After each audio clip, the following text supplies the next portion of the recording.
Hello, welcome to Coping with Marshmallow and Gena.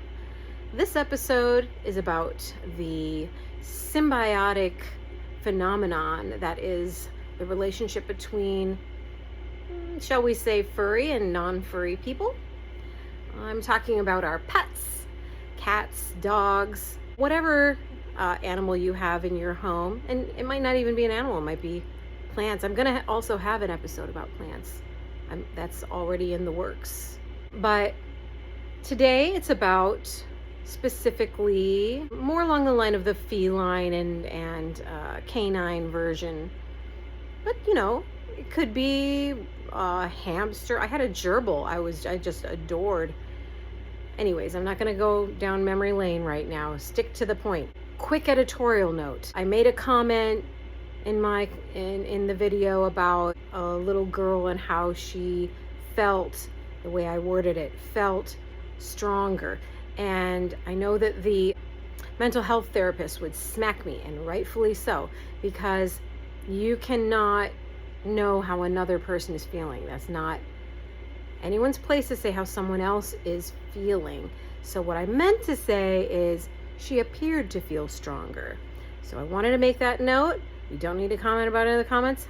I get it. So with no further ado, and keep in mind that the dialogue does not start right away. I don't know, it's a minute or so in that it starts, and you won't see me speaking. You'll only hear me speaking. You will see the star of the show, Marshmallow.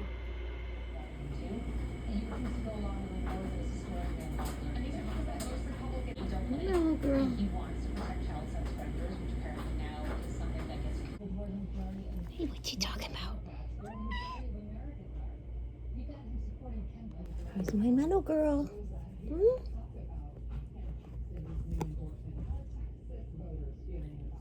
Oh, are you saying hi to everybody in the world? Are you sharing your softness and your fluff with the world?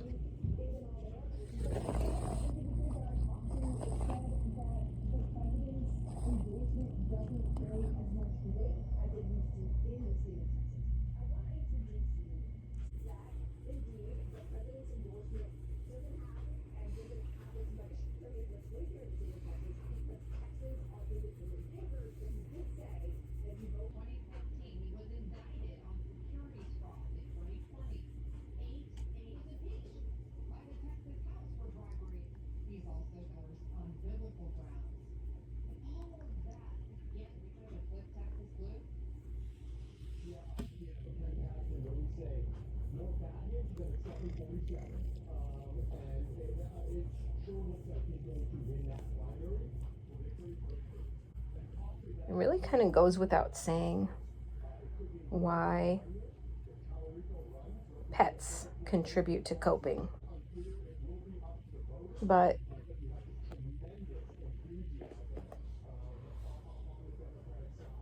let's talk about it a little bit. Anyways, we all know the phenomenon of the ESA, an actual mechanism that we have now where there's these companies and they make an appointment with you, and it's pretty much done through the internet.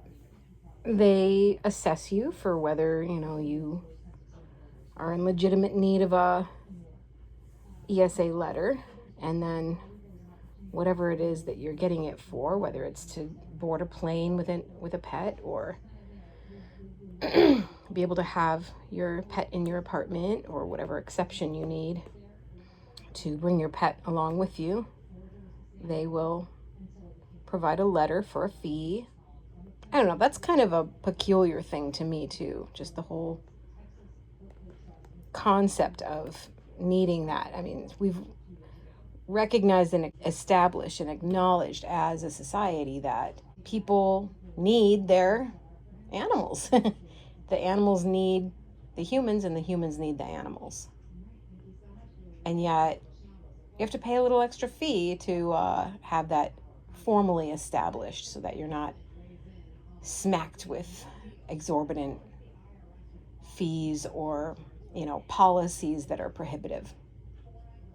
We could, instead of that, just make the policies reasonable to begin with. Right, Marshmallow?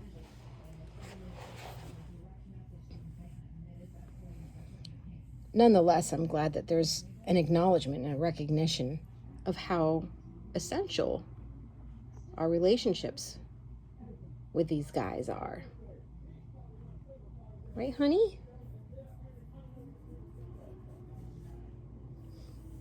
It's been shown through studies that have been done that animals literally improve your vital statistics. They've actually gone into patient rooms with animals, and I've seen this in some of the hospitals I've worked in. They'll bring in, little doggies and offer them to patients there to see if it can, give them a little boost. Going through, sometimes the darkest hours of your life, and you're not well, you're trying to heal, and sometimes these little guys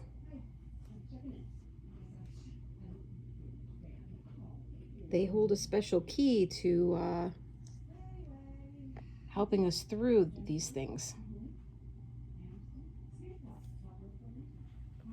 I found out when I was a preschool teacher that, and I found this out just out of necessity. If you have a child with separation anxiety, which is a real thing that they go through, any parent knows, any parent who's had to drop their child off at daycare, especially for the first time, when they're just starting preschool, that the children go through something that's to them, it's very, I would almost say traumatic. It's a natural part of growing up that they have to go through, but it's a big deal. It's a big deal to the children, and it's a big deal to the parents. So as a care provider and an educator, I have a degree in education. But then I was, at the time I'm speaking of, when I made this discovery, I was just out of high school, and I had been working with kids for a while already, but I had yet to get my credentials. Anyways, I found out that if you gave a child who was suffering and having difficulty coping with separation from their parents or their caregivers something to nurture, it made all the difference. This probably wouldn't work with every kid, because one of the rules that I always had is, and a lot of people who are professionals in this area say this, it's not just my epiphany, that there's no one size fits all approach with children. There's no one strategy that works for every child. And that's something that I learned in my studies when I was earning my degree, was you haven't learned how to be harsh and cold or jaded yet when you're that little. And there's a natural instinct that kicks in when you see someone else suffering, I think that most people are born with. It changes in response to your interactions with your environment. But I would hand the doll to the child and I would say, "Oh, this is Annie." I would make up a name. "She's sad. She's crying." And this requires some imagination, but children are wonderful at having imagination. And you hand the doll to the child and you put all of the anxieties, all of the trauma that the child is going through, you ascribe it to the doll. "Annie is sad. She's scared. Can you help Annie?" And the child, she instinctively picked up the doll and started cradling it. And all of the stress and anxiety that the little girl was going through, it was a girl in this case. This can work for boys too. Don't think I'm just saying it's girls. It's absolutely not just girls. Some of the little boys are the most caring, nurturing children in the whole group, so don't even go there. But in this case, the little girl, she instinctively just picked up the doll, started cradling it, rocking it, And she carried that thing around everywhere. She protected it. And all of the anxieties and fears and sadness that she was having kind of just flowed out of her and into the doll. And it made her strong. It made her feel strong and in control to have someone else to care for. And not just to project her anxiety onto, which, I mean, that's also a part of it, but also to feel, just have a better, regain a better sense of stability and control. I'm the one who has to, this is what your mind kicks into, this narrative kicks in when you see someone else who's suffering or struggling.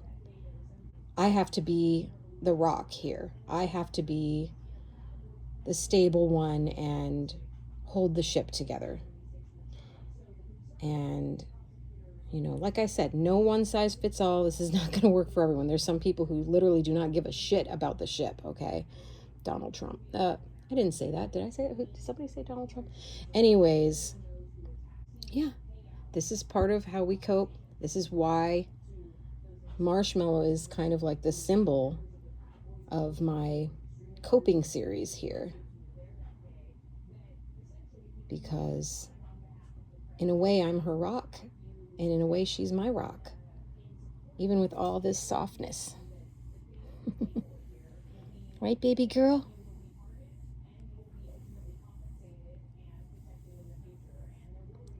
People and animals, like human animals and furry animals, let's put it that way, need each other. It's not a weakness to feel the inclination to want to anchor yourself to someone. Hey, beautiful.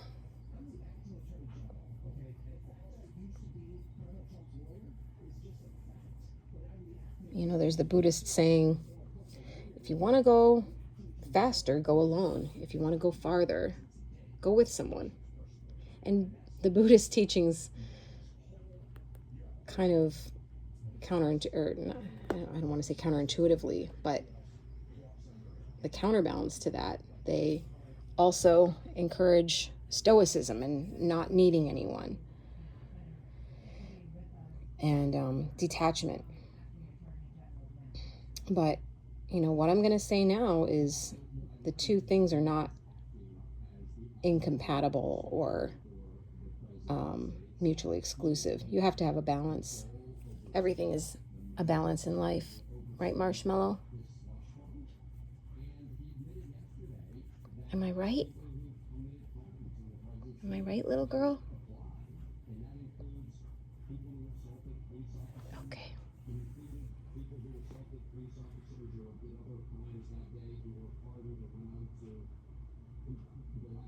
Okay, beautiful. Okay.